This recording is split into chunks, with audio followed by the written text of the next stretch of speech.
Week 5, Part 3, finishing off having a look at the evaluation of retail trading area. So regulations come in many forms for considerations. Certainly the council ones are relatively obvious and would be easy to access, and they'd be different between different councils, different states, and of course different countries.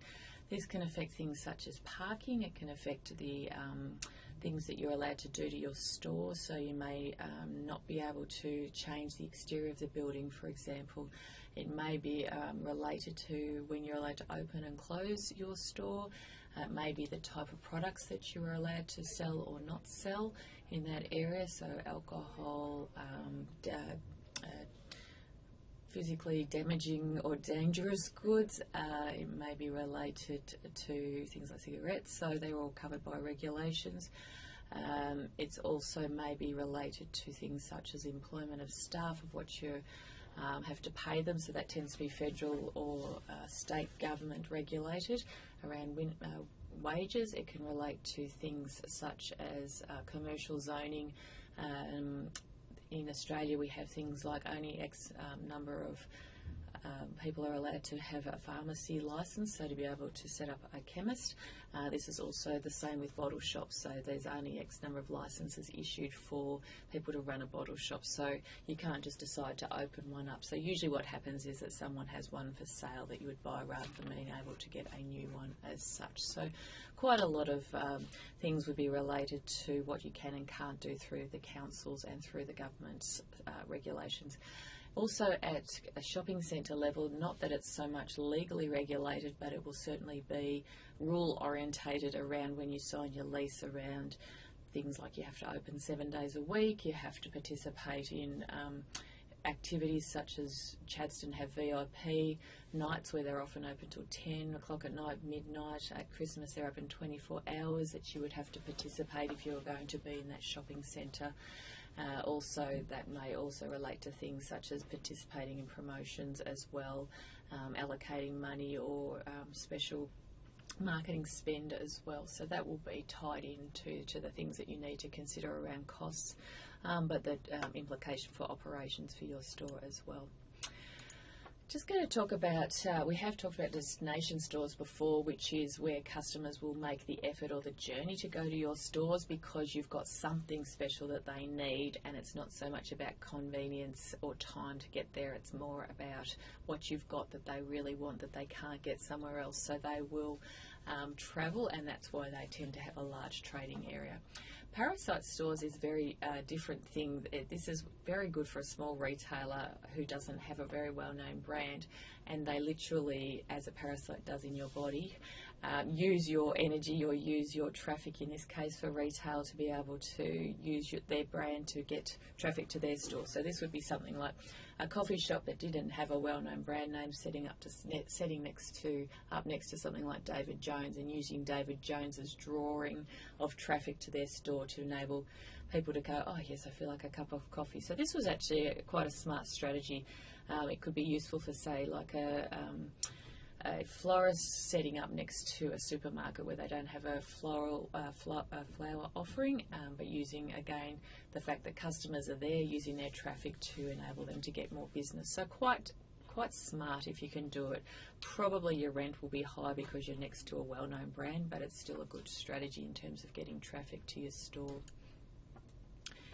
So location is very important in terms of one of the key decisions we make as a strategy, and certainly you'll be looking at it in your assignment around whether the customer will choose you or not. So are you convenient? Do you have the offer?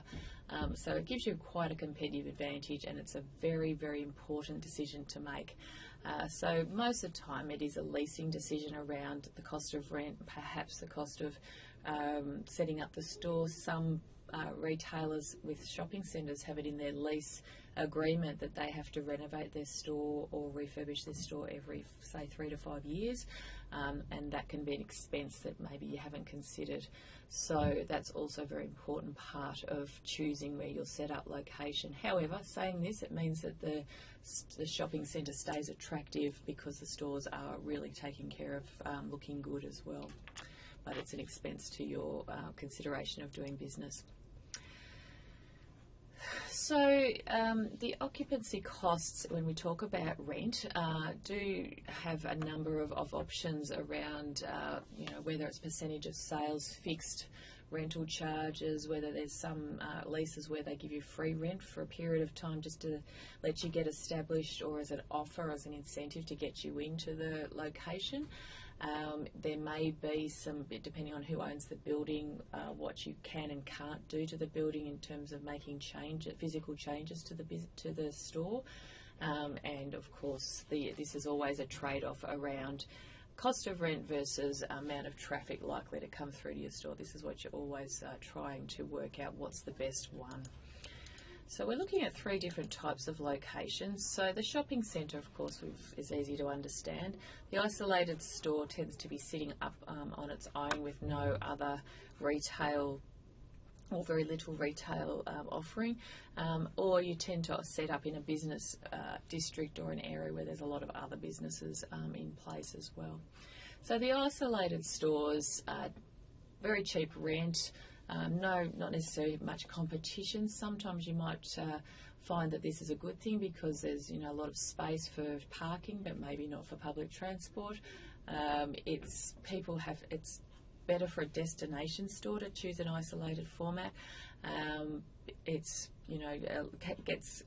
costs a lot of money to get people to come and find you, to be able to perhaps let them know that that's where you are. So it can be a little bit challenging, but if it's a destination store, it can work quite well.